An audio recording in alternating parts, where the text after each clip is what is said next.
আল্লাহ রাব্বুল আলামিনের দিকে প্রত্যাবর্তনের জন্যই রমজান মাসটা আমাদের কাছে আসে। কারণ সারা বছর আমরা বিভিন্ন দিকে ছন্নছাড়া হয়ে যাই।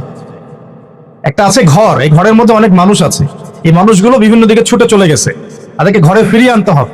তো ফিরিয়ে আনার মৌসুমটা হচ্ছে রমজান। এটা না খেয়ে থাকার মৌসুম না, পানি পান না করার মৌসুম না, এটা স্ত্রী সহবাস করবো না এটার জন্য রমজান নয়। এটা আমাদের একটা রেগুলেশনস, রুলস, আল্লাহর পক্ষ থেকে দেয়া একটা রেগুলেশনস। এটা কিন্তু মূল উদ্দেশ্য না। আল্লাহ পাক কিন্তু এই উদ্দেশ্যে রমজান নাজিল করেন নাই বা আমাদেরকে দেন নাই যে আমরা শুধু খাবো না আর পান করবো না, স্ত্রী সহবাস করবো না। উদ্দেশ্যটা আল্লাহ পাক আয়াতের শেষে বলেছেন, লাআল্লাকুম তাত্তাকুন, যাতে করে তোমরা তাকওয়া অবলম্বন করতে পারো। আর এটা শুধু একদিন এক মাসের কোনো ট্রেনিং সেশন না, এটা বছর জুড়ে যেন থাকে, সারা জীবন জুড়ে যেন থাকে। এই জন্যই বেসিক্যালি রমাদান আসে। এই যে আজকে 6 বা 7 রমজান চলছে, আমরা কতজন ফিকির করেছি যে আসলে রমাদান কি জন্য আসছে? আল্লাহ পাক যে আমাকে রমাদানটা দিলেন, আমি তো সৌভাগ্যবান। রমাদানটা আসলো কেন? এটা কেন দিলেন আল্লাহ? কেন না খেয়ে থাকতে হবে আমাকে? কেন আমাকে পানি পান না করে থাকতে হবে? কেন আমি স্ত্রী সহবাস করবো না? স্ত্রী তো আমার জন্য হালাল। হালাল স্ত্রী আল্লাহ পাকের জন্য ছেড়ে দিচ্ছি, আবার সেই রোজা রেখেই হারাম মেয়েদের সাথে সম্পর্ক। হালাল খাবার আমরা ছেড়ে দিচ্ছি, হালাল খাবার ছেড়ে দিলাম, অথচ অর্থনৈতিক জীবনে, ব্যবসায়িক জীবনে গিয়ে দেখেন সুদ, ঘুষ, দুর্নীতি আর করাপশন। হালাল পানি ছেড়ে দিলাম, এদিকে দেখেন মাদক, জিনা, ব্যভিচার, পরকিয়া, গীবত, তহমত, এগুলো ছাড়তে পারছি না। আসলে কেন এগুলো ছাড়তে বলা হচ্ছে? পানি, খাবার এবং স্ত্রী সহবাস একটা আপনাকে সবর এর ইমতিহান দেওয়া হচ্ছে, তাকওয়ার একটা প্রশিক্ষণ দেওয়া হচ্ছে। এটা এক একটা শুধু একটা বিষয় নয়, একটা মূলনীতি যে খাবার ছেড়ে দিচ্ছ মানে কি? আল্লাহর ভয়ে তুমি হালালও ছেড়ে দিচ্ছ, তাহলে আল্লাহর ভয়ে হারামে কিভাবে তুমি লিপ্ত হতে পারো? যে আল্লাহর ভয়ে তুমি হালাল ছেড়ে দিলা, সে আল্লাহকে ভয় না করে হারাম কেমন করে ছাড়তে পারো?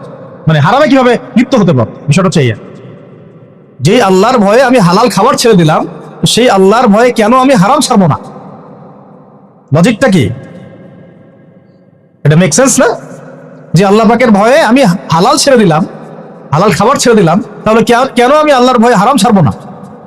যে আল্লাহর ভয়ে আমি পানি ছেড়ে দিচ্ছি, পানি ছাড়া মানুষ বাঁচেই না, তো সেই আল্লাহর ভয়ে আমি কেন আমার নফসের প্রবৃত্তিগুলো ছাড়তে পারবো না? আমি হারামগুলো কেন ছাড়তে পারবো না?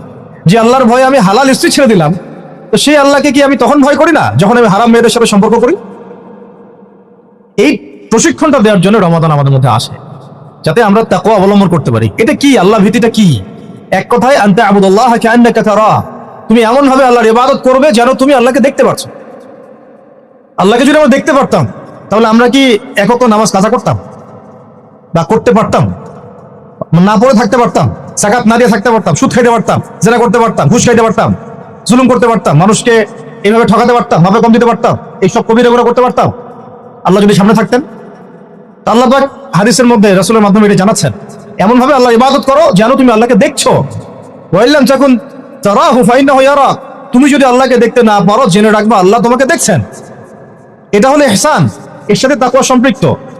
মানুষের ভাষা, মানুষের রং, মানুষের বংশ, এগুলো আল্লাহ পাকের কাছে মর্যাদার মানদণ্ড নয়।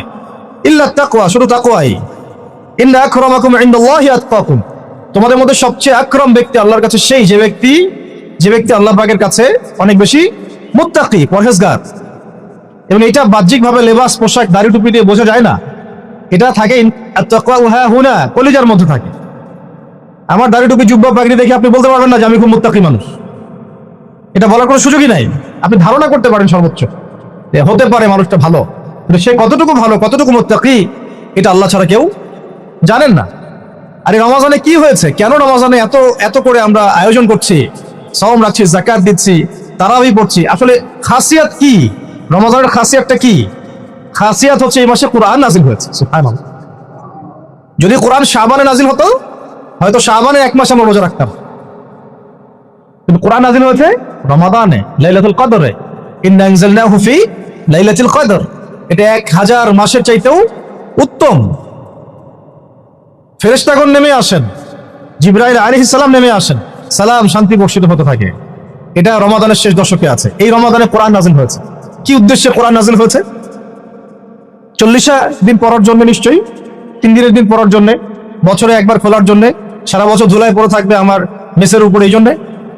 আর আপনার বুকে হাত দিয়ে বলেন তো কতজন মানুষ আছেন এখানে, বা এই ওয়াজ যারা শুনবেন, নাসিহত যারা শুনবেন, কতজন মানুষ আছে যারা ডেইলি কোরআন খুলে বাংলাদেশের মাটিতে? এই বাংলাদেশের 90% মুসলিমের দেশে কতজন মুসলিম আছেন যারা ডেইলি কোরআন খুলে দেখেন? অন্তত খুলে দেখেন একবার, অন্তত খুলে দেখেন একবার। কতজন কোরআন, মানে কতটা বাড়ি আছে বাংলাদেশে যে বাড়িগুলোতে কোরআন পরিষ্কার পরিচ্ছন্ন আছে, ধুলো পড়ে যায় নাই? কয়টা বাড়ি পাবেন? বহু বাড়ি দেখবেন কোরআন পড়ে আছে উপরে ধুলায় ভর্তি। কোরআনের উপর ধুলা পড়েছে মানে কি জানেন? তার দিনের উপরই ধুলা পড়ে গেছে, তার কলমের উপরই ধুলা পড়ে গেছে, তার দুনিয়াও হালাক আখিরাতও হালাক, ইল্লা মাশা ইল্লা মাশা। আর আরো তো স্ট্রং ওয়ার্ডে গেলামই না যে কোরআন কত পার্সেন্ট মানুষ পড়তে পারে সেটা জরিপ করে দেখেন। 90% মুসলিমের দেশ, শিক্ষা বিভাগে কোরআন নাই। আপনারা 20 বছর পড়াশোনা করছেন, কোরআন আপনারা পড়েন নাই, আপনাদেরকে পড়ানো হয় নাই, ইভেন কোরআনের তাজবিদও শেখানো হয় নাই। কিসের শিক্ষা এটা তাহলে? শিক্ষা মানেটা কি আসলে? আমাকে বলো তো, শিক্ষা মানে কি? What is the definition of education? এডুকেশনের সংজ্ঞাটা কি আসলে? শিক্ষার সংজ্ঞাটা কি? শিক্ষার সংজ্ঞা যদি হয় একটা কৌশল শেখা যেটা দিয়ে আমি রিজিক অর্জন করে খাবো, রুজি অর্জন করে খাবো, তাহলে এটাকে তো শিক্ষা বলা যাচ্ছে না। এটা হচ্ছে আপনার দক্ষতা। এটা কি আপনার দক্ষতা? তাহলে এটার নাম শিক্ষা দিচ্ছেন কেন? পুরো শিক্ষা সিস্টেম আমাদেরকে দিন বিবর্জিত করে ফেললো। না এখানে কোরআন আছে, না তাফসীর আছে, না আরবি ভাষা আছে, না আরবি ব্যাকরণ আছে, আর না সিরাত আছে, আর না হাদিস আছে, আর না আকীদা আছে, আর না উসুল আছে। কিছুই নাই, কিছুই নাই। আমাদের 90% মুসলিমের দেশে আমাদের এই যে 80% 70% ছেলে মেয়েরা জেনারেল লাইনে পড়াশোনা করছে, কিছুই শিখে নাই। এরপরেও তাদের মধ্যে ফিকির হয় না যে আমার এর বাইরেও মাদ্রাসায় যাওয়া দরকার, আলেমের কাছে বসা দরকার, বা বিভিন্ন কোর্স করা দরকার। সারা জীবন শিখতে পারলাম না, ওস্তাদদের কাছে গিয়ে শেখা দরকার। অনলাইনে হোক, অফলাইনে হোক, দার্সে হোক, তালিমে হোক, বা কোর্স ভিত্তিক ভাবে হোক, শেখা দরকার। এই ফিকিরটুকু আমাদের মধ্যে আসতেছে না। ইলম ছাড়া আপনি কি করতে পারবেন? একটা বিষয় সম্পর্কে যদি আপনি নাই বা জানেন, সেটা প্রতিষ্ঠাই বা করবেন কিভাবে? যে বিষয়টা সম্পর্কে আপনার কোনো জ্ঞান নাই, সেটা কিভাবে আপনি প্রতিষ্ঠা করবেন? কিভাবে তার উপর আমল করবেন? কিভাবে সেই দাওয়াত মানুষকে দিবেন? আমি ধরেন একজন ডক্টর নই, কখনো মেডিকেল সায়েন্স পড়ি নাই, আমি কি চিকিৎসা করতে পারবো? আমি যদি একটা চেম্বার খুলে বসি, আপনি কি আমার কাছে আসবেন রোগী দেখাতে? তো কমন সেন্স। তা আমরা সবাই চাই আল্লাহর জমিন, আল্লাহর দিন কায়েম হোক, মানুষ ইসলামের ছায়াতলে আসুক। দাওয়াতের কাজ আমরা করি, আমরা সৎ কাজে আদেশ করি, অসৎ কাজে নিষেধ করি। সমস্ত জাহালাত গুলো সমাজ থেকে দূর হয়ে যাক। জাহালাত দিয়ে সমাজটা ভর্তি হয়ে গেছে, দুর্নীতি হচ্ছে, খুন খারাপি হচ্ছে, গুম হচ্ছে, ক্রসফায়ার হচ্ছে, শিশুকে পর্যন্ত করা হচ্ছে, ছড়ানো হচ্ছে। আল্লাহর জমিনে আল্লাহকে গালি দেওয়া হচ্ছে, আল্লাহর জমিনে তার রাসূলকে গালি দেওয়া হচ্ছে। জাহালাত গুলো লিস্ট করলে তো কিয়ামত নেমে আসবে আমাদের উপরে। জাহালাত গুলো লিস্ট করলে, আর যদি একটা একটা করে ধরে আল্লাহ পাক শাস্তি দেওয়া শুরু করেন, তাহলে কিয়ামত নেমে আসবে আজকে বাংলাদেশের মাটিতে। এগুলো দূর করতে হলে তো আমাকে জানতে হবে কোনটা জাহালাত, এর সমাধান কি। এর সমাধানগুলো বের করার জন্য আমাদের পথ পদ্ধতি কি হওয়া উচিত, পদক্ষেপ কি হওয়া উচিত, এই ফিকিরটা আমাদের মধ্যে আসা উচিত। আমরা যদি এখন পর্যন্ত এই বিষয়গুলো মূল্যায়ন করতে ব্যর্থ হই, আজকে থেকে আগামী 20 বছর পরে আপনি, আমরা বিছানায় শুয়ে শুয়ে মৃত্যুর অপেক্ষা করতে থাকবো আর পস্তাইতে থাকবো, কাশ যদি যুবক বয়সে এই বুঝটা আমার মধ্যে আসতো আর আমি বুঝতাম আর দিনের জন্য কিছু করতে পারতাম। এতটুকু আজকের জন্য যথেষ্ট। আমরা ফিকির করি আমাদের জীবনের উদ্দেশ্য কি, লক্ষ্য কি, কেন দুনিয়াতে আসছি, কোথায় যাব, যাওয়ার পরে আমার কি হবে। যদি আমি দুনিয়া এবং আখিরাতে সফল হতে চাই, তাহলে ইসলাম ছাড়া অন্য কোনো রাস্তা নাই। যদি তাই হয়, তাহলে ইসলাম সম্পর্কে আমি জানি কতটুকু, আমার জ্ঞান কতটুকু আছে। জ্ঞান নাই, আমি শিখতে পারি নাই, স্কুল শিখাই নাই, কলেজ শিখাই নাই, আমার কি এই অজুহাতগুলো আল্লাহর সামনে চলবে কি চলবে না? টিকবে না। উত্তর কি? টিকবে না। যদি না টিকে, তাহলে আমাকে যে আল্লাহ পাক এখন শোনার তৌফিক দিলেন, এখন জানার তৌফিক দিলেন, এখন থেকে আমার পরিকল্পনা কি হওয়া উচিত, আমি কি করতে চাই, আমার পরিকল্পনা কি, আমার লক্ষ্য কি, আমার উদ্দেশ্য কি। দুনিয়া কি আমার লক্ষ্য না জরুরত? বাকিগুলো কি আমার লক্ষ্য না জরুরত, প্রয়োজন? এটাও আপনাকে বুঝতে হবে। এবং যদি আপনি বুঝে ফেলেন, হ্যাঁ, সত্য মিথ্যা চিনে ফেলেন, আপনার লক্ষ্য উদ্দেশ্য চিনে ফেলেন, তাহলে আপনি নিজেই ছুটে আসবেন, আপনি নিজেই ছুটে আসবেন আলেমের দরবারে, ওস্তাদদের দরবারে। আপনি অস্থির হয়ে যাবেন কোথায় দিন পাওয়া যায়, কোথায় এলেম পাওয়া যায়, কোথায় কোরআন শেখা যায়, কোথায় সুন্নাহ শেখা যায়, কোথায় হাদিস শিখবো, কোথায় দিনের কাজ করব, কিভাবে করব, কাদের সাথে থাকবো।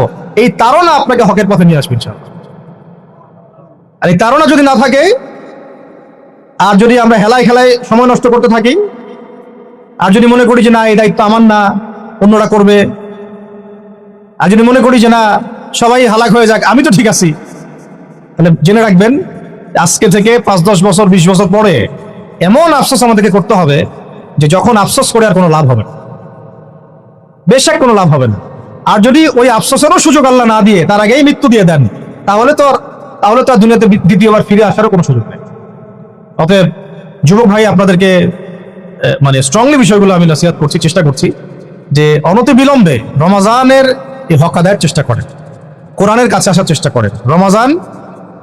রমাজান সেই মাস যেই মাসে কোরআন নাযিল হয়েছে। এই মাসে যদি কোরআন শিখতে না পারি, ইলম শিখতে না পারি, ওলামায়ে কিরামদের সোহবতে না আসি, ঐক্যবদ্ধ হতে না পারি, সমাজের জাহালাতগুলো চিহ্নিত করতে না পারি, দাওয়াতের মাধ্যমে, তাবলীগের মাধ্যমে, প্রতিবাদের মাধ্যমে যদি এগুলোকে আমরা বন্ধ করতে না পারি, তাহলে বাংলার 90% সংখ্যাগরিষ্ঠ মুসলিমের দেশেও আমরা কোনোদিনও স্বাধীন হতে পারব না।